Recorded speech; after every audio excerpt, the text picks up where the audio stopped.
네, 안녕하세요. 데이업의 이경민입니다. 오늘은 동호 팜투 테이블을 같이 분석을 해볼 건데, 그보다 좀 이슈가 터졌습니다. 뉴캐슬 병이 발병을 했는데, 이게 대규모 닭폐사 가능성이 조금 있어서, 여기에 따라서 동호 팜투 테이블도 어떤 수혜를 볼 수 있을지 같이 살펴보려고 합니다.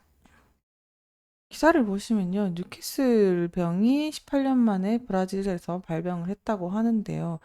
이 전염병이랑 속도가 조금 어마어마하다라는 생각이 들어서 이거 좀 눈여겨보실 필요가 있을 것 같습니다. 일단 브라질에서 2006년 이후에 처음 발생을 했고 이게 인수공통 전염병이기도 합니다. 보시면 이 농장에서 키우던 그 닭이 절반이 거의 7천 마리가 지금 죽었고 이 바이러스성이 어떤 영향을 끼치고 있는지도 보셔야 되겠죠. 닭 호흡기에 문제를 일으켜서 이런 상황이 벌어지게 됐다라고도 보실 수 있는데요. 그래서 눈여겨보셔야 될 것은 브라질 자체가 닭고기 수출국으로 해서 전 세계 공급량의 40%를 담당을 한다고 합니다. 그렇게 되면은 이 40%에 대한 요소를 좀 살펴보셔야 되겠는데 이게 만약에 수급에 차질이 생긴다 하면은 어떤 상황이 벌어질지도 살펴보셔야 되겠죠.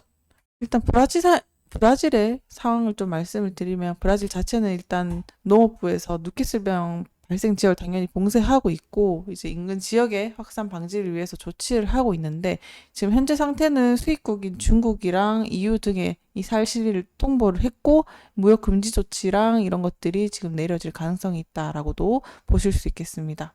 그렇게 되면요, 이제 공급망이 자연스럽게 이어질 텐데요. 브라질이 가금류 수출국 중에 주요 수출국 중에 하나잖아요. 그렇게 되면서 이 수출에 차질이 생기면 자연스럽게 대체국이 수요로 넘어갈 수 있겠죠.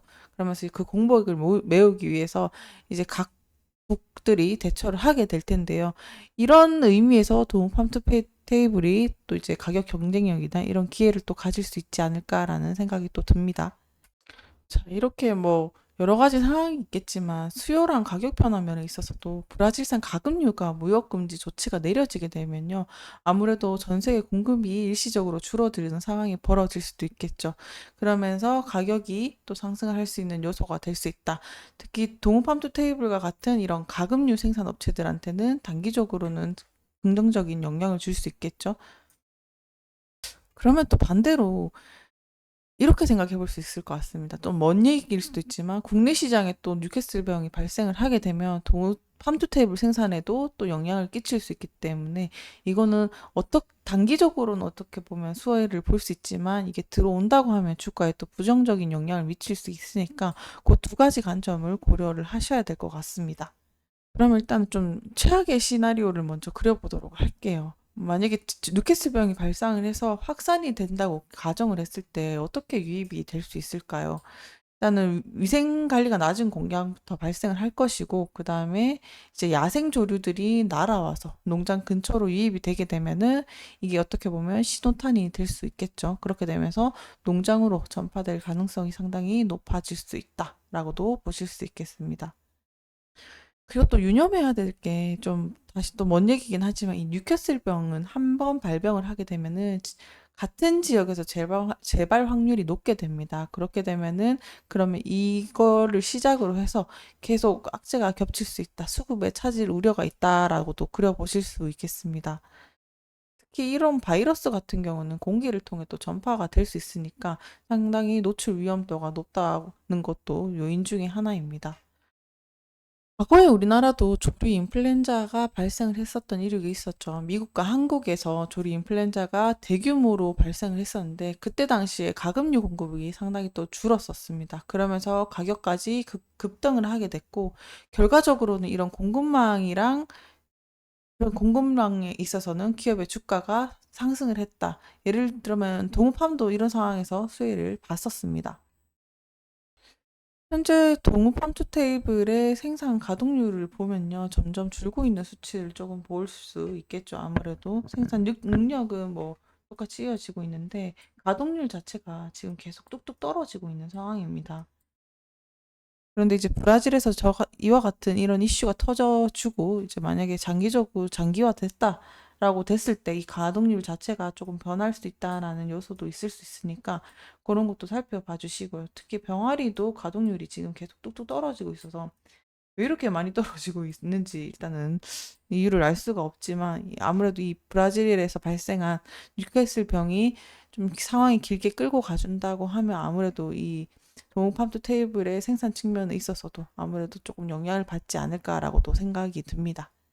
자, 생산을 40%를 담당하고 있는 브라질, 그리고 브라질의 닭을 수입을 하는 중국, 아까 보셨죠? 중국은 82%로 가장 많이 수입을 하고 있는 형태인데, 이 가까이에 있는 우리나라가 아무래도 그 브라질의 공급 차질이 생기게 되면은 우리나라도 같이 수혜를 볼 수 있지 않을까라고 생각이 드는데요.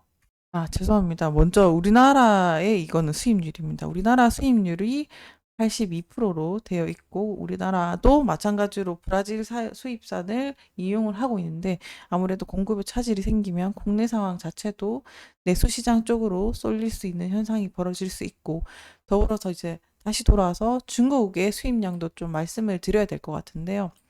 중국은요, 아까 말씀드렸듯이 세계 최대의 닭고기 수입 중에 하나인데요. 일단 최근 몇 년 동안 닭고기 수입량이 거의 150만 톤에서 200만 톤에 유지하고 있으니까 그 양도 어마어마합니다. 또 주요 수출국이 브라질도 해당이 되고 있으니까 그 중에서 브라질의 중국의 닭고기 주요 공급처로서 수출량이 연간 100만 톤 이상에 달하는데요. 그러니까 이 수출 부분 상당량이 브라질이 차지하고 있는 것을 또 볼 수 있습니다.